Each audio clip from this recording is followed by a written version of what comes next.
তৃণমূলে ঘর ওয়াপসির পরই তৃণমূলের সর্বভারতীয় সাধারণ সম্পাদক অভিষেক বন্দ্যোপাধ্যায়ের সঙ্গে দেখা করেন কলকাতার প্রাক্তন মেয়র তথা এনকেডিএ চেয়ারম্যান শোভন চট্টোপাধ্যায় ও বৈশাখী বন্দ্যোপাধ্যায়।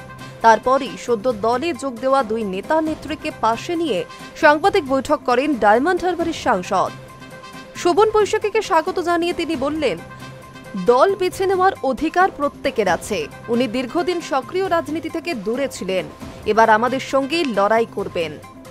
2018 সালে তৃণমূলের সঙ্গে দূরত্বের জেরে আচমকাই কলকাতার মেয়র পদ ছেড়েছিলেন শোভন চট্টোপাধ্যায়।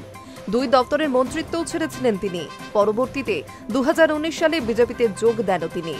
দলনেত্রী মমতা বন্দ্যোপাধ্যায়ের সঙ্গে তার দূরত্বও বেড়েছিল, যদিও সময়ের নিয়মে বরফ গলেছে। ফের দিদির প্রিয় কানুনের সঙ্গে সম্পর্ক স্বাভাবিক হয়েছে।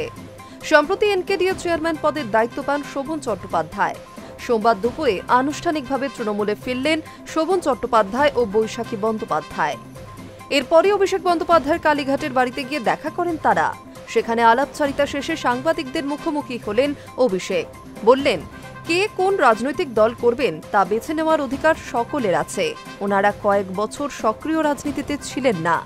দলনেত্রীর অনুমতিক্রমে দুজনকে দলে ফেরানো হয়েছে।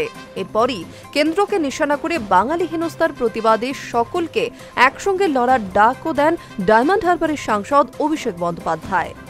প্রসঙ্গত, এদিন প্রত্যাবর্তনের পর শোভন চট্টোপাধ্যায় বলেন, তৃণমূলের সঙ্গে আমার আত্মিক যোগ। ঘরের ছেলে হিসেবে পুনরায় সামিল হলাম। রাস্তায় নেমে আন্দোলন করার জন্য আমার সামর্থ্য মতো তৃণমূলের পাশে থাকব। সুন্দর ঘরকে আমার সমগ্র শক্তি দিয়ে আরও শক্তিশালী করে তুলব। এটা আমার দায়িত্ব, আমার কর্তব্য।